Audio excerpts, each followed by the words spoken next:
आज जो union budget पेश किया गया माननीय वित्त मंत्री साहिबा के द्वारा, बड़े दुख से कहना पड़ रहा है कि उसमें पंजाब का कोई नामो निशान ही नहीं है। इससे पहले 26 जनवरी की झांकी पंजाब की गायब थी, रिपब्लिक डे से पंजाब गायब था, अब देश के बजट से पंजाब गायब है। ये समझ नहीं आती कौन सा बदला ले रहे हैं ये पंजाबियों से।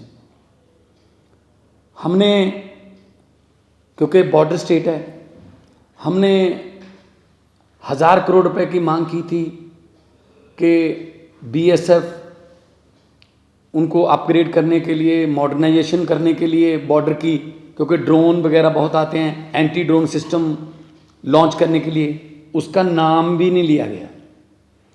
हमने प्री बजट जो डिमांड्स मांगते हैं राज्यों से, हमने उसमें मेंशन किया था कि वंदे भारत श्री अमृतसर साहब से और बठिंडा से जो है दिल्ली के लिए, उसका नाम भी नहीं लिया गया। जब मैं बतौर मेंबर पार्लियामेंट वहाँ लोकसभा में था तो मैंने एक आइडिया दिया था जो कि रेलवे मंत्री साहब ने एक्सेप्ट भी किया था कि रिलीजियस टूरिज़्म के लिए बहुत एक 5 तख्तों को जोड़ने वाली एक ट्रेन चले, जो अभी तो जो श्री अमृतसर से नांदेड़ साहब जाती है उसकी 2-2 महीने की बुकिंग है।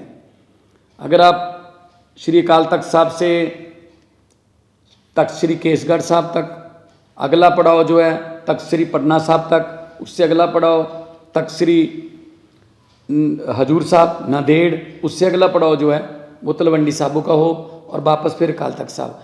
तो ये ऐसी ट्रेन जिसमें लाखों जो एनआरआईज भी हैं वो भी 5 तख्तों के दर्शन करना चाहते हैं, लेकिन उनको बहुत दिक्कत होती है, कोई नामो निशान नहीं है उसका। और कोई एमएसपी, नई फसल पे कोई एमएसपी नहीं दी गई है। हमने कहा था कि 1500 रुपये पर एकड़ जो पराली जलाने की समस्या है उसमें 1500 रुपये पर एकड़ सेंटर दे दे, बाकी हम दे देंगे, लेकिन उसका भी नाम नहीं लिया गया। किसानों को तो मतलब अपने हाल पे छोड़ दिया गया, किस्मत पे छोड़ दिया गया है। और हम कॉलेज बना रहे हैं, 16 नए मेडिकल कॉलेज बना रहे हैं। इन्होंने कहा है कि जी कि नर्सिंग कॉलेज खोलेंगे, कब से खोलेंगे, कब से वो चल रहे होंगे, कोई उसमें डिटेल नहीं है। और सबसे बड़ी बात है कि शेड्यूल्ड ट्राइब्स के लिए काफ़ी सहूलतें दी गई हैं, अच्छी बात है, लेकिन शेड्यूल कास्ट के लिए कोई भी ऐसी स्कीम नहीं है कि जो शेड्यूल कास्ट हैं, एससी हैं, बीसी हैं, जो पिछड़े वर्ग से हैं, उनको ऊपर उठाने के लिए, उनको उनका जीवन स्तर ऊपर उठाने के लिए कोई पैकेज हो। तो सिर्फ कागज़ में लिपटा हुआ एक लिखती एक स्क्रिप्ट थी। इससे पहले भी बजट में पेश कहा गया था आने वाले 2023 में, 2024 में हम किसानों की आय दुगनी कर देंगे। कहाँ दुगनी की है आय उनकी? एमएसपी के नाम से तो ये सरकार, मेरे ख्याल में सेंटर सरकार जो है चिढ़ती है। तो किसानों से एक किस्म का बदला लिया गया है, क्योंकि उन्होंने आंदोलन किया था, इतना बड़ा आंदोलन किया था, तो किसानों के बारे में कुछ नहीं बोला गया, कोई एमएसपी नहीं दी गई।